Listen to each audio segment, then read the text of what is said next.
Bienvenue sur Africa 24 dans cette nouvelle édition du Morning News. Voici les titres de l'actualité. Victoire diplomatique pour le Maroc. Les États-Unis annoncent la reconnaissance de la souveraineté du Maroc sur le Sahara occidental en échange de la normalisation de ses relations diplomatiques avec Israël. Crise politique en République démocratique du Congo. La présidente de l'Assemblée nationale, Janine Mabunda, et son bureau ont été destitués ce jeudi 10 décembre. Un revers pour le camp de l'ancien président Joseph Kabila.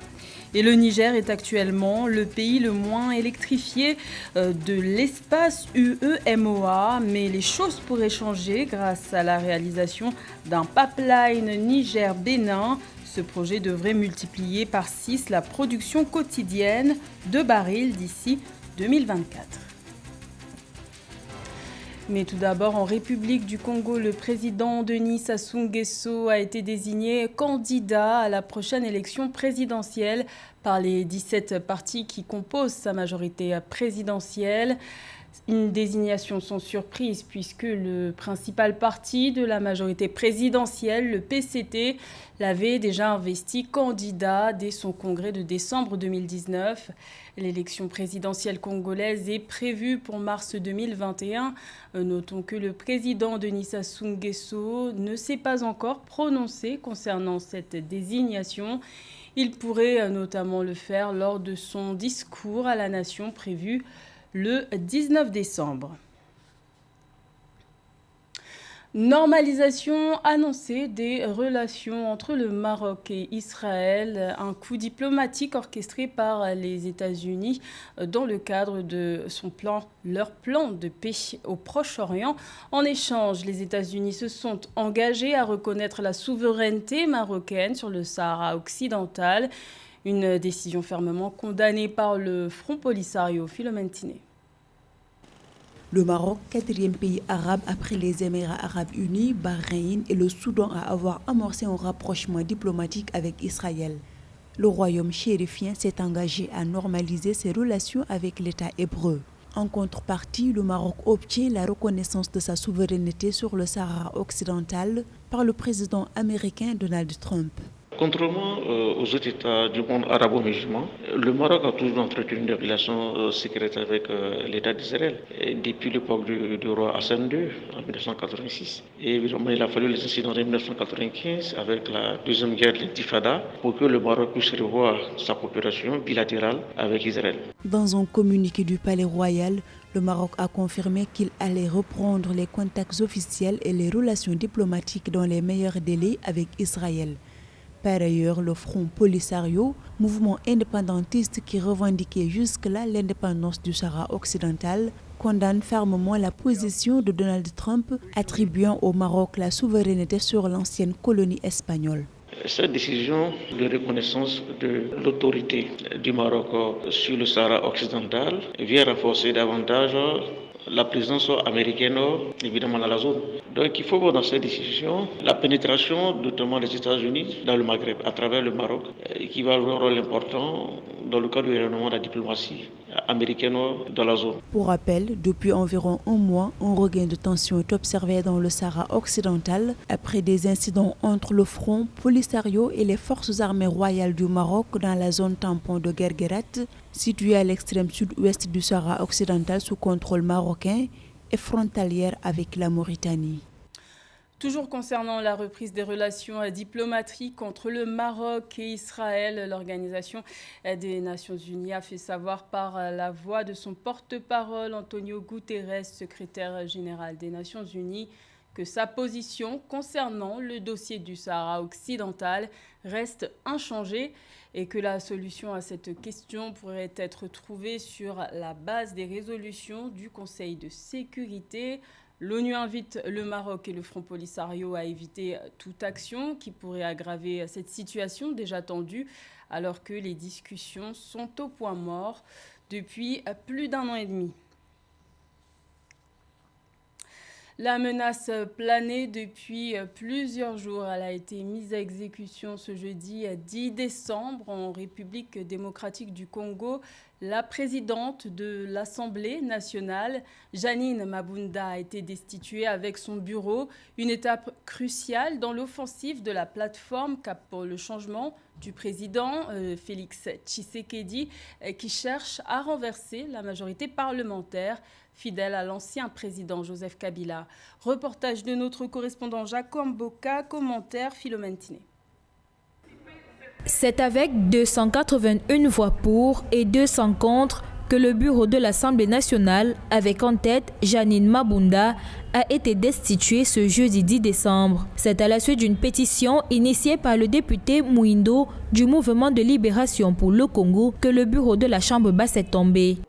Écoutez, comme ça a toujours été, même dans le temps, Jules César a fait son temps, Hitler a fait son temps. Donc tout est cyclique. Et il fallait bien qu'après 13 ans, qu'ils partent. Ils n'allaient quand même pas penser qu'ils vont rester éternellement. La destitution du bureau de l'Assemblée nationale suscite des interrogations sur la majorité détenue par le Front commun pour le Congo, clamant détenir plus de 335 députés et voir le bureau issu de cette majorité tomber. C'est l'inquiétude dans le camp de l'ex-chef de l'État, Joseph Kabila, alors qu'en face on jubile. Pas parce qu'on s'était préparé pour qu'elle soit bâtie. Donc ça, ce n'est pas... D'ailleurs, ce n'est même pas honorable Janine Mabunda, mais nous, on a bâti les groupes de gens qui nous ont pris en otage, tout simplement. Donc on n'a pas voulu que les pays soient sous l'esclavage, on a voulu libérer les peuples. On a voulu qu'aujourd'hui, qu'on soit libre. Et voilà, nous venons de gagner la bataille. Donc les gens qui prennent les pays en otage, qui veulent que les pays ne marchent pas, c'est fini aujourd'hui. Les résultats du scrutin organisé ce jeudi à l'hémicycle confortent par ailleurs la vision du chef de l'État en quête d'une nouvelle majorité. La démarche dans les jours à venir serait d'obtenir la démission du Premier ministre Sylvestre Ilukamba, sinon exercer la pression par la Chambre basse pour une motion de censure qui conduirait à sa déchéance. La Cour africaine des droits de l'homme et des peuples a récemment rendu une série d'injonctions contre l'État béninois et plutôt favorable à l'opposant en exil Sébastien Ajavon. Son parti, l'Union sociale libérale, est sorti de son silence ce mercredi 9 décembre pour appeler les autorités à rétablir les droits de son président d'honneur avant la tenue de l'élection présidentielle prévue en avril 2021. Reportage de notre correspondant au Bénin, Leftiounou. Suite à une série de plaintes du président d'honneur du parti Union sociale libérale USL, Sébastien Ajavon, à l'encontre de l'État béninois, la Cour africaine des droits de l'homme et des peuples enjoint l'État béninois d'abroger de nombreuses lois controversées, notamment celles portant charte des partis politiques, les dispositions relatives au Conseil supérieur de la magistrature et d'amnistie des faits criminels délictueux et contraventionnels commis lors des élections législatives du 28 avril 2019, ainsi que la Constitution révisée en 2019. Des injonctions de la CADHP ont provoqué le retrait du Bénin de la juridiction en mars 2020. Tout comme certains partis d'opposition, le parti USL n'a pas pu participer aux législatives de 2019 et les communales et municipales de mai 2020. Par le même jeu de l'exclusion, le gouvernement tente de maintenir le leader de l'USL en exil en dépit des décisions de justice, l'empêchant ainsi de jouir de son droit constitutionnel d'être candidat à l'élection présidentielle 2021. Pour une élection présidentielle inclusive et pacifique, l'USL recommande entre autres l'audit indépendant de la liste électorale, la suppression des dispositions du parrainage du duo présidentiel, l'application de la décision de la CADHP portant annulation de la révision de la Constitution du 1er novembre 2019 et l'institution d'un dialogue national débouchant sur la transition politique. L'USL s'oppose à toute élection présidentielle en 2021 dans les conditions actuelles et exige 1. Le respect par le gouvernement béninois de toutes les décisions de la Cour africaine des droits de l'homme et des peuples.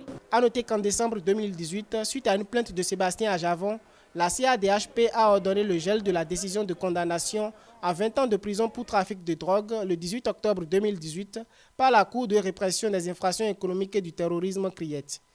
À travers une décision du 29 mars 2019, elle enjoint l'État béninois de faire procéder à l'annulation de cette condamnation. Le projet de construction d'un pipeline entre le Niger et le Bénin a fait l'objet d'une visite de travail de la Chambre africaine de l'énergie fin novembre 2020. Grâce à ce projet, le Niger espère accélérer son programme d'accès à l'électricité pour les populations.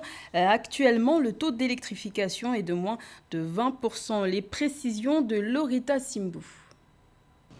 Le gouvernement du Niger s'est engagé dans la réalisation du pipeline Niger-Bénin afin d'accroître l'accès à l'électricité de sa population, majoritairement jeune de 16 à 80% d'ici 2035. Les zones rurales du Niger qui ont des niveaux d'accès à l'électricité inférieurs à 5% seront priorisées. Une agence pour la promotion de l'électrification rurale a récemment été créée dans le pays à cet effet. Le Niger s'est engagé dans une voie que nous soutenons avec ferveur pour augmenter considérablement l'accès à une électricité fiable et abordable pour sa jeune population. Dans un communiqué, la Chambre africaine de l'énergie a affirmé que la mise en service du pipeline Niger-Bénin, long de 1982 km, devrait permettre de faire passer la production actuelle de 20 000 barils par jour à 120 000 barils par jour à l'horizon 2024 et permettre au Niger de financer en partie sur fonds propres son plan d'électrification. L'aboutissement de cet oléoduc devrait avoir des retombées économiques considérables, essentiellement en termes de création d'emplois pour les jeunes et la fiscalité. Pour l'emploi des jeunes, son exploitation devrait générer des milliers d'emplois pour cette cohorte qui constitue près de 60% de la population et dont l'insertion sur le marché de travail demeure l'une des préoccupations les plus fondamentales pour les pouvoirs publics. Concernant la fiscalité, ces projets devraient rapporter environ 45% des recettes fiscales, soit quelques 400 milliards de francs CFA. Une bonne nouvelle sans doute pour un pays qui fait de la mobilisation des ressources internes sa priorité. Ces recettes fiscales, à titre de rappel, sont primordiales pour le développement durable. Les travaux du pipeline Niger-Bénin avaient officiellement été lancés le 17 septembre 2019 par le président Issoufou Mahamadou. Long de 1982 km, dont 1298 km en territoire nigérien et 684 km au Bénin, le pipeline international Niger-Bénin va permettre au Niger d'exporter son pétrole à l'international. Le délai de livraison de cette infrastructure est prévu pour la fin d'année 2022. Une réunion du jury disciplinaire de la Confédération africaine de football s'est tenue le 6 décembre en vue d'examiner plusieurs litiges. Une série de décisions a été rendue. L'organe indépendant s'est notamment prononcé sur le dossier de la 4e journée des éliminatoires de la CAN 2021 qui a opposé la Gambie au Gabon. Retour sur ces épisodes avec José Douglas.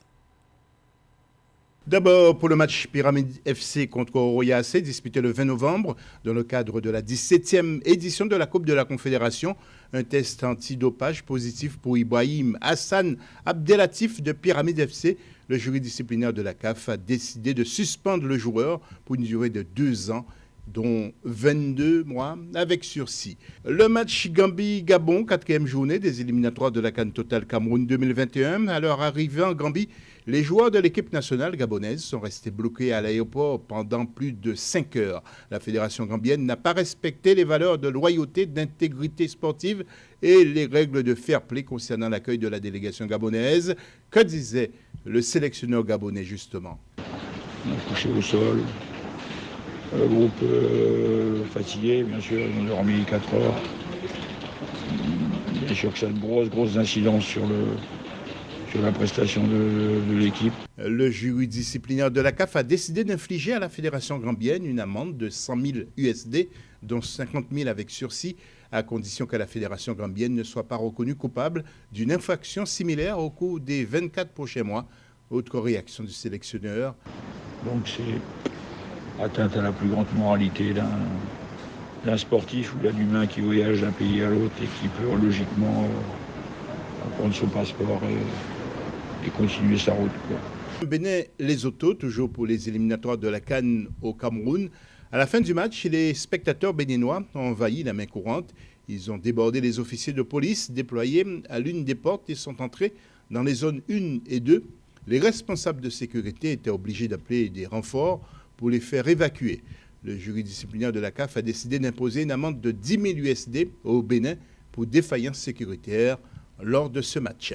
Ces décisions peuvent être attaquées devant le jury d'appel de la CAF. Celui qui entend interjeter appel doit annoncer son intention par écrit dans un délai de 3 jours à compter de la communication de la décision. C'était le journal de la rédaction. Merci de l'avoir suivi. L'information continue sur Africa 24.